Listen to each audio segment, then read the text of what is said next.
ఐఎస్టీక్యూబీ foundation level sample question.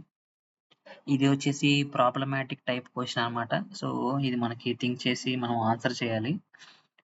You are testing a user story with a 3 acceptance criteria AC1, AC2 and AC3.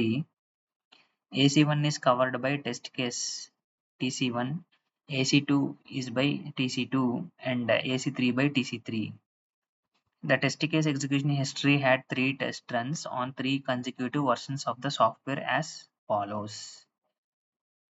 So ఇక్కడ మనకి 3 test cases ఉన్నాయన్నమాట. 3 different test cases. Test case 1, test case 2, test case 3. వీటిని 3 times execution అని, each test case అనేది 3 times execution అనేది చేసాము. ఈ యొక్క వాటి రిజల్ట్స్. సో ఇక్కడ కింద ఏమడుగుతున్నాడు, tests are repeated once you are informed that all defects found in the test run are corrected with a new version of the software is available. Which of the above tests are executed as a regression tests అని చెప్పేసి అని అడుగుతున్నాడు.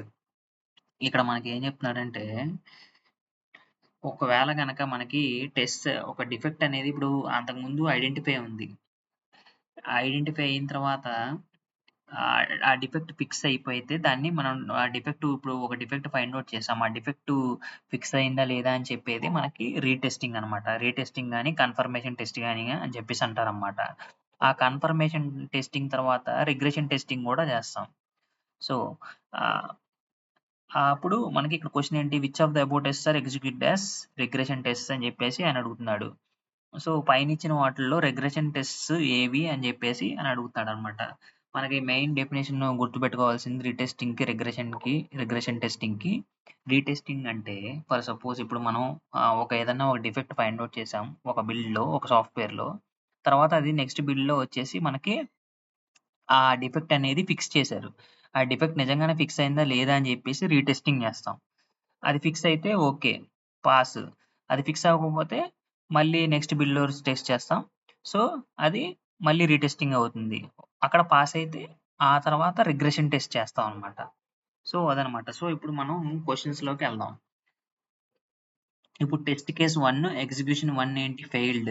ఇప్పుడు అంతకుముందు మనం ఒక defect race చేసాము. అది ఇప్పుడు ఇక్కడ టెస్ట్ స్టేటస్ చెక్ చేసాము.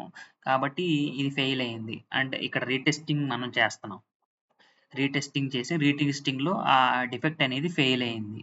కాబట్టి ఇది రీటెస్టింగ్ కిందకు వస్తుంది. నెక్స్ట్ వచ్చేసి నెక్స్ట్ ఎగ్జిక్యూషన్, మళ్ళీ సెకండ్ ఎగ్జిక్యూషన్లో సేమ్ టెస్ట్ కేస్ ఎగ్జిక్యూషన్ 1 ఇది రీటెస్టింగ్ చేస్తున్నాం. కన్ఫర్మేషన్ టెస్టింగ్, మళ్ళీ అది ఫిక్స్ అయిందా లేదా అని చెక్ చేస్తున్నాం. ఎక్కడ పాస్ అయింది కాబట్టి ఇది రీటెస్టింగ్. ఇది కూడా రీటెస్టింగ్ కింద వస్తుంది. నెక్స్ట్ ఎగ్జిక్యూషన్ 3లో ఇక్కడ పాస్ అయింది. ఇక్కడ పాస్ అవ్వడం అంటే ఏంటి, ఇక్కడ ఆల్రెడీ మనకి రీటెస్టింగ్ కన్ఫర్మేషన్ అయింది. తర్వాత మనం రిగ్రెషన్ టెస్టింగ్ చేస్తామని చెప్పుకున్నాం. సో కాబట్టి నంబర్ 7 అనేది రిగ్రెషన్ టెస్టింగ్ కింద వస్తుంది. సో అలాగే టెస్ట్ కేస్ 2 చూద్దాం. టెస్ట్ కేస్ 2 ఫస్ట్ ఎగ్జిక్యూషన్లో పాస్ అయింది. అంటే రీటెస్టింగ్ ఇక్కడ అయిపోయింది. ఆల్రెడీ మనం రీటెస్టింగ్ చేస్తున్నాం. డిఫెక్ట్ ఫిక్స్ అయింది కాబట్టి రీటెస్టింగ్ కన్ఫర్మేషన్ టెస్టింగ్ అయింది. నెక్స్ట్ వచ్చేసి ఇక్కడ ఫెయిల్ అయింది. మనకి వన్స్ పాస్ అయిన తర్వాతే కదా మనకి రీటెస్టింగ్ అయిన తర్వాత రిగ్రెషన్ టెస్టింగ్ చేసుకుంటాం అని చెప్పాం. ఇప్పుడు సెకండ్ది రీటెస్టింగ్ అనుకున్నాం. సో ఎగ్జిక్యూషన్ 2లో ఇది ఫెయిల్ అయింది. ఇక్కడ ఆల్రెడీ పాస్ అయిన తర్వాత మళ్ళీ మనం ఎగ్జిక్యూట్ చేస్తున్నాం అంటే దాని అర్థం ఏంటి, ఇక్కడ రిగ్రెషన్ టెస్టింగ్ చేస్తున్నాం. సో కాబట్టి 5 అనేది కూడా రిగ్రెషన్ టెస్టింగే అనమాట. సో తర్వాత వచ్చేసి 8లో మళ్ళీ పాస్ అయింది. మళ్ళీ ఇక్కడ మళ్ళీ రీటెస్టింగ్ కిందే వస్తుంది 8 కూడా. నెక్స్ట్ వచ్చేసి టెస్ట్ కేస్ 3 చూద్దాం. టెస్ట్ కేస్ 3లో ఫస్ట్ ఎగ్జిక్యూషన్లో ఇది ఫెయిల్ అయింది. ఇక్కడ రీటెస్టింగ్ చేస్తుంటే అది ఫెయిల్ అయింది. సరే, నెక్స్ట్ మళ్ళీ ఇక్కడ రీటెస్టింగ్ చేస్తున్నాం, మళ్ళీ ఇక్కడ ఫెయిల్ అయింది. సో మళ్ళీ ఇక్కడ 9లో రీటెస్టింగ్లో పాస్ అయింది. సో ఈ 3 కూడా రీటెస్టింగ్ కిందే వస్తాయి అనమాట. సో మనకి కరెక్ట్ ఆన్సర్స్ వచ్చేసి ఆప్షన్ ఇది 5 ఫెయిల్డ్, అలాగే 7 పాస్డ్. ఈ 2 రిగ్రెషన్ టెస్ట్ కింద వస్తాయి అనమాట. సో మనకి కరెక్ట్ ఆన్సర్ వచ్చేసి ఆప్షన్ బి.